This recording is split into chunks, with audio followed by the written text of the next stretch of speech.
there's nothing that will detract you from being authentic in your art. Nobody's saying to not be authentic with the work that you're creating. Nobody's saying to not be authentic in the message that you're trying to deliver.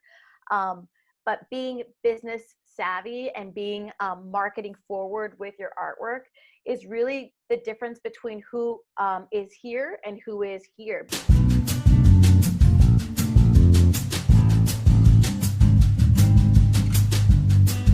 So welcome to the Tea On, where we sip tea and we talk about things, preferably things that matter. Today I'm here with a woman who is just standing in her own empire and doing so boldly and unapologetically, and it's incredibly inspiring. So I'm so excited to talk to you, to hear a bit about your story, and to see what kind of nectar of the fruits that you bear that you can share with the collective, because I think there's a lot of useful information that a lot of people who's listening right now could really use. So without further ado, I'm with Miss Elektra Yao, and I'm going to allow you to introduce yourself. But from my end, I know that you're an award-winning artist, visa, and entertainment lawyer, and you're located in New York City. And I mean, you're basically holding your own as far as like your business and your empire. So go ahead and let the people know who you are. Thank you so much for having me on your show. I'm humbled to be able to talk to you and to your viewers about my experience, and hopefully during this conversation I can give a few nuggets of advice that will be helpful for their careers so that they can become the best people that they want to be in their life. I think right now, especially during the international pandemic, COVID, it's taking a lot of risk-taking and guts to be the person that you want to be. So I want to encourage people to take risks and to own their expertise and their talent, and to not be afraid of owning it and demonstrating it to the people in their lives. Not being afraid of owning it. Absolutely. I think that I just finished leading a chakra clearing workshop. And when we were talking about the solar plexus, we were talking about, sorry to get like completely spiritual here, but a lot of people are resilient, or not resilient, but they're resistant to owning their power and knowing that they are deserving of owning their power. And I think having someone on their team like you is so imperative in helping them sort of feel rooted in the fact that they are deserving of protection and deserving of these kinds of things, of their own power. Yeah, absolutely. And I see it with my clients all the time. I work with artists from everywhere, from New York, from Italy, from France. I work with artists and creative people. And you would think that artists and creative people have a sort of ownership of their work and pride, and they do, but a lot of times they often downplay their achievements and they don't really own the room. I think that owning the room, or owning your space, now we have to use this language during COVID, is extremely important for, long-term goals of getting your work out there and seeing people and reaching people. And when you are afraid to own your platform, however big or small it is, then you end up doing a disservice to you and your artistry, and obviously people who are interested in what you're doing. So I think the spiritual element that you were talking about is absolutely critical for long-term success. Yes, owning your space. Oh my gosh, I feel like we can take that negative advice just like outside of even our own creative endeavors, but just owning our voices in every way that plays out. So absolutely. So before we get into like the meat of the conversation, just tell me how you found your way into this business, because it is a very unique place to be. Yeah, it's funny that you say that. It is a very niche area compared to lots of attorneys. I think in New York, you'll probably find lots of attorneys who do a broad range of legal services, but I have always been true to myself in terms of really sticking to my ideal client, which is an artist. I studied musical theater growing up. I'm from New York. I did filmmaking in school when I was an undergrad, so I did 2 documentaries. So I've always been involved in the artistic sphere, either in front of the camera or behind the camera. And by becoming an attorney, I just took that a step further to allow myself and other creatives to have those legal and business structures in place to allow artists and creatives to really flourish in their careers. And part of flourishing in your career is really understanding that the art world and the entertainment industry is really about not who's the most talented, not who's the most business savvy, but it is whoever really dedicates themselves to branding their artistry and understanding their artwork as a brand will have long-term success in terms of longevity in their career and obviously monetarily. Yeah, absolutely. It's the intention that you would put behind it, I would say. So that totally makes so much sense. And so navigating this industry, especially like as a brown woman, and I see that it's very male dominated, I would say. Have you encountered, I don't know, any obstacles in really standing firm in your voice and standing firm in your business? Absolutely. Probably every day since I began my legal career, which was the day I started law school. Not only am I a minority and multicultural, but I'm also younger compared to most attorneys. And I'm not as conservative as most attorneys are in terms of how I look and the way I present myself to clients. So one example that always comes to mind is when I was an associate attorney for a Wall Street firm. I remember that I did not get the pay raise that I believed that I deserved based on my excellent track record with that firm. And I decided to part ways with the firm. And because they really wanted me to stay, but they didn't want to pay me what I was worth to stay, the partners basically told me that I would never have a career outside of their firm, which unfortunately, lots of women attorneys have gone through that similar experience, I'm sad to say. But for me, it was just motivational because it forced me to really understand my worth, own my space, and begin on my journey of not only self-empowerment, but really understanding what I'm worth and what I can give my clients, which is really excellent legal services. I'm probably one of the best in my field here in New York City, and that is due to a lot of really hard work, a lot of hustling, as we say here in New York, but also a lot of failing. And I'm a firm believer in fail faster. The faster you make mistakes, the closer you are going to be to your goal. And it's been a journey for me. It's been an incredible journey to meet amazing clients that I represent, amazing like-minded women attorneys, and amazing to really see my hard work pull off. Absolutely.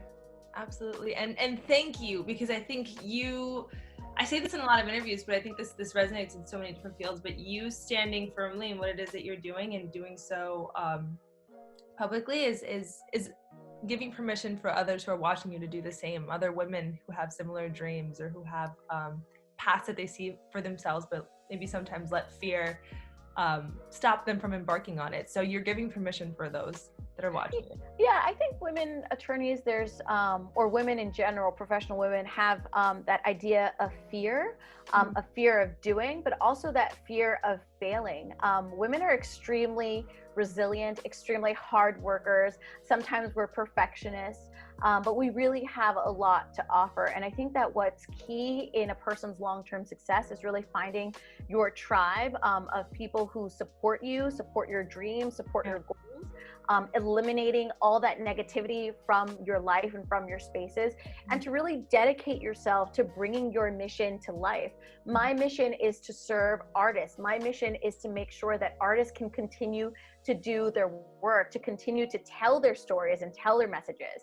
And even when times are tough, I'm always guided by my mission. So my mission makes me strong, my mission makes me authentic, and my mission makes me a leader, because I'm not out there just to make money. Anybody can make money. I'm really out there to make an impact on behalf of my clients. And I think that's what makes me stand out compared to other attorneys. Not only is our firm really technologically forward and advanced, not only am I super active on social media, because I want to talk to all of the clients, I want to talk to all of my artists out there, and I want to give them valuable advice, but we are really excellent at what we do.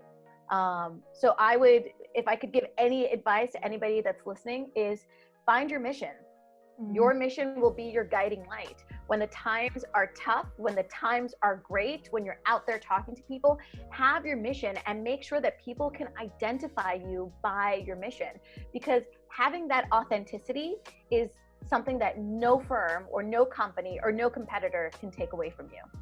Absolutely. Oh my God, what sound advice. I always say that it's very imperative that we remember our why and that we stay rooted in our why, which I think is very aligned with, just our purpose, especially also when we, aside from everything you said, also when we feel ourselves burning out, think it's nice to remember why it is that, you know, you feel called to this purpose. So absolutely. And so I know you mentioned that you worked with people all over the world. And after reading your story, I realized that, you know, you're a product of so much like intertwined immigration, which is so beautiful. So did that influence you wanting to represent and work with people who are global? Absolutely. So my dad is from a country called Côte d'Ivoire in West Africa, and my mom is from Italy. And actually, before moving to New York, I lived in Europe, and I practiced in Europe for many years. So I've always been around multiculturalism, multilingualism, both in my professional life and my personal life. And when we moved to New York, I wanted to make it so that my professional career had those elements that were so important to me. I don't consider myself to be a regular Jane. I consider myself to be a forward-thinking global citizen. And I can talk to my clients in their language, whatever their native language is. And I can also talk to my clients about art, because this is not something that a lot of other attorneys know about. So I think that if we go back to authenticity, and me representing artists, it's because I really love art. I really love the impact that art and creative energy makes in this world. So not only can I talk to my clients in French if they need me to speak to them in French, but I can also talk to my clients about Susan Sontag and Nan Golden and all these different types of artists that have influenced me as an artist myself and as a professional. I think that it's so important to draw influences from different parts of your life. And I always say that that has made me a richer attorney, because part of what I do, actually all of what I do, is I tell stories. I just tell stories with the law. Maybe a singer tells stories with music. I tell stories with the law. That's such an incredible way to say it. I've never even thought about that being a way. But yeah, I mean, truthfully, as creative beings, we're all fertile in some way, right? We're all expressing ourselves in some way. And so to say that you tell stories with the law, I think that's incredible. I think that's so cool. So when you see these new bred artists sort of navigating their way through the industry, what would you say is a common mistake that you've seen play out a lot of times when an artist is sort of finding their own way on their own? That's an excellent question. There are two huge mistakes that budding artists or young artists make in their career, which I think that if they don't rectify it at the beginning, it will take a lot of time to clean up later on in your career. So the first mistake is not networking enough. I think that if you get the mentality or you adopt the mentality of the business of the arts, that you're going to start to understand too that people work with people that they know, people work with people that they like, and people that are present. If you're not networking, then you're not meeting people. If you're not networking, then you're not putting yourself out there. If you're not networking, then people don't know what you do. It's great that your friends and family know that you're an artist and that you're a creative person, but if you want to make a larger impact, you need to have a bigger network of people. And your network of people needs to be diversified.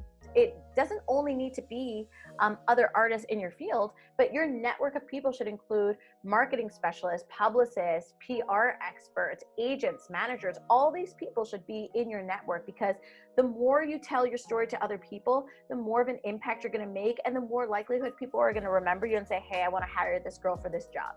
Oh my gosh, yes. The second mistake is really connected to the first mistake of networking. The second mistake is not putting yourself out there. Creative people oftentimes only think about creating their work, of putting their work out there, of creating their artistry, but they oftentimes ignore that they need to put their work out there for people to see. They need to disseminate their work to the public. So oftentimes I have clients who are amazing at what they do, who have great achievements and great accomplishments, but they have a social media following of zil or of nil. And ignoring the impact that your artwork can have through social media is ignoring a really important aspect of the business of the arts. So again, if you're a painter, do a Facebook Live and show people how to paint a shadow, for example. Or if you're an actress, do a 21-day audition challenge where you are doing monologues every single day for 21 days. There's so much to be done online that we haven't tapped into yet. And especially with COVID-19, I think it's really important for artists to be very creative about their business strategies. Yeah, people are watching right now.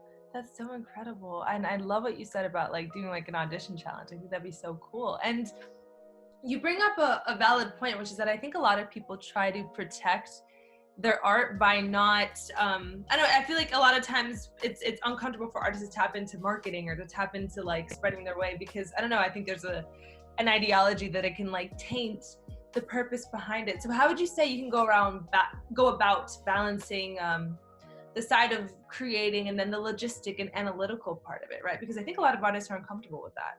Yeah, and you're absolutely right. And I would say we're mixing apples and oranges. This is what I tell my clients. I mean, there's nothing that will detract you from being authentic in your art. Nobody's saying to not be authentic with the work that you're creating. Nobody's saying to not be authentic in the message that you're trying to deliver. But being business savvy and being marketing forward with your artwork is really the difference between who is here and who is here. Because again, we're not only talking about talent. If we look at making it as a sort of pie, right? There's so many ingredients that go into that pie. When you're baking a cake, you're putting flour and eggs and salt and whatever else you're putting in that cake. And it's the same goes for success, whatever that means to you. You're putting in the artistry, you're putting in the creativity, you're putting in the social media, you're putting in, the networking, you're putting all of these different ingredients in to get to your final result of whatever success means to you. So it's really a mind shift. It's really understanding that, you're not a sellout. You're not, doing a disservice to your work. You're really just being a forward thinking 21st century artist who wants to have a six-figure artist career, which is absolutely possible. You don't need to be a starving artist. I know it's very romantic to be a starving artist. And especially if you're a New York based artist, everyone kind of goes through that like hustle and flow of, starving and hustling and all of that stuff. And it's very beautiful and very romantic. It's okay. But if that's what you want to be, if you want to have that narrative, then that's fine. But I think there are other artists who really want to make money off their artwork and not do art and also be a waiter. To understand what type of artist you want to be. There's nothing wrong with either or. You just need to understand what you want to do in your career. Absolutely. And realize that like affirming that for yourself plays a bigger role than you think. I think a lot of people want to tap into that narrative because you said the romanticism of it, but like you are capable and willing and able to build something for yourself if you want that and are deserving of it. So you don't have to fall into a narrative that doesn't maybe feed or nourish you.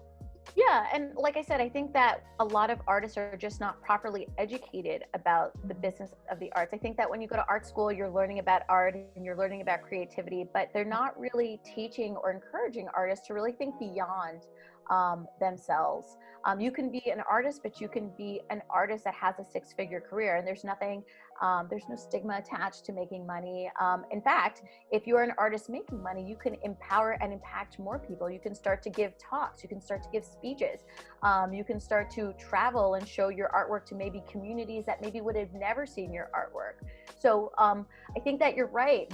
Money sometimes is taboo in the art world, but if you want to have a long-lasting career and sustain yourself off your artwork, then you need to adopt these business, legal, and marketing principles. Absolutely. And it's funny because I've seen that theme play out so much just like in our generation and also just within the creative industry. Like this, there's just a weird stigma and tainted viewship of money and of acquiring money. And I'm really curious, why do you think that is, that we've acquired this like weird?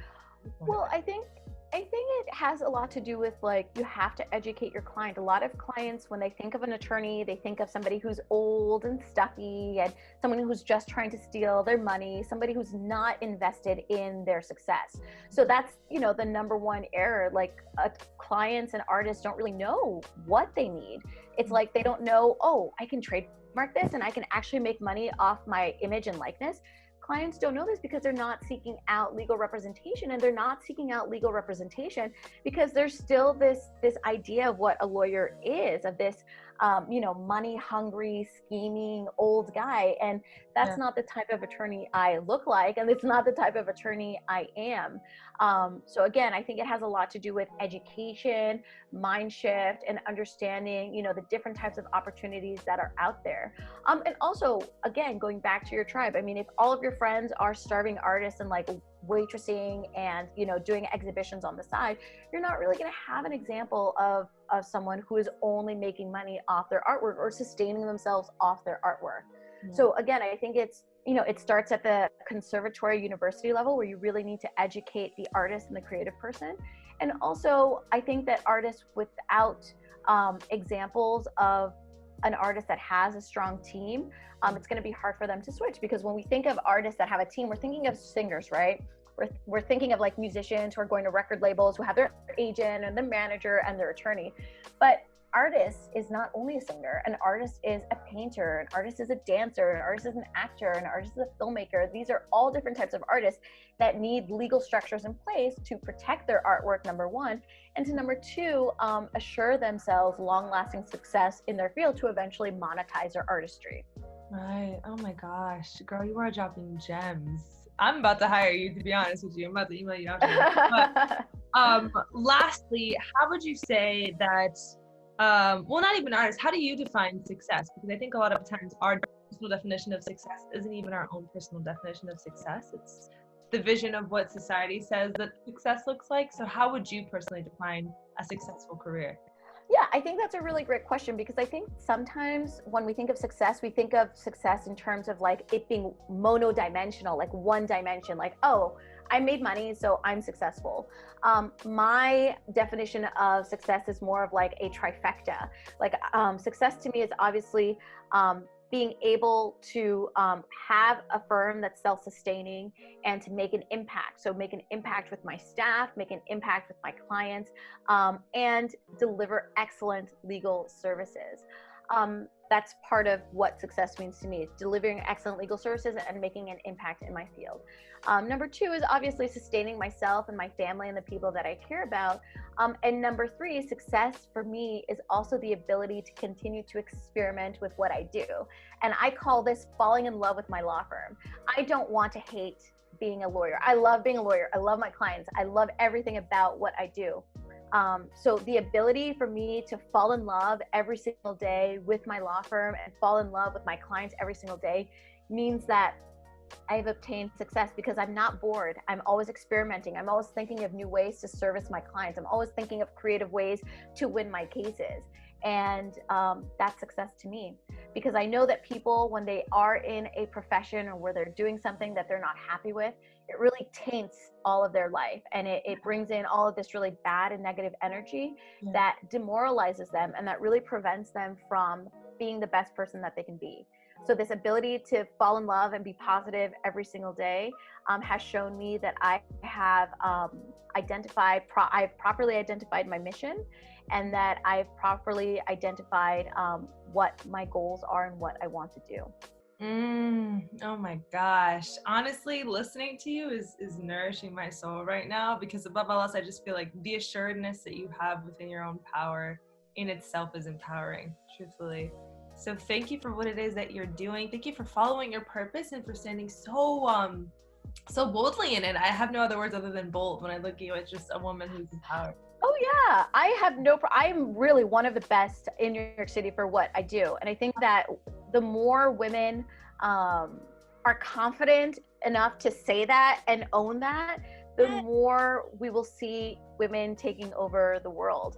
I think that a lot of the times we're taught to, be humble, and we should be humble. We should be extremely grateful for all the work that we do, all the people that we meet, all the greatness we put out in the world. But that has nothing to do with being excellent at what you do. If you have dedicated yourself to really understanding your field, understanding and falling in love with your field every single day, then you saying that you're great at something should only draw admiration from other people and not jealousy. And people who are jealous, you got to cut that negativity out. Absolutely, absolutely. And language plays such a powerful role in our experience. So really just affirming who you are and your worth is healing in itself. So thank you so much. Is there any last tidbits of information or anything about yourself that you want people to know, or everybody, you guys can follow me on social media, on Instagram, Yao Law Group, on Facebook, Yao Law Group, on Twitter, Elektra Esquire. Sorry about my computer.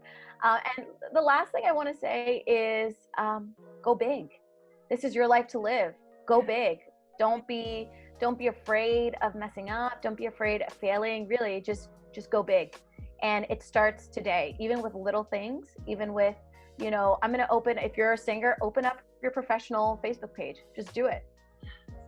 Just do it. Literally, Nike, girl. Because honestly, sometimes the only thing that's holding us back is our own mind, our own fears, our own, tendencies to stray away from the idea of, like you said, failing. But failing forward is totally a thing. And it's exactly closer to what it is that you are striving to have. So thank you so, so much for existing, for following your purpose. Yes, everyone, please check her out. You can find me at Jasmine Kylene on YouTube and Instagram, LalaLuna.tv for more conscious content. And just know that you are capable and worthy and enough. That's it. Awesome. This was so fun.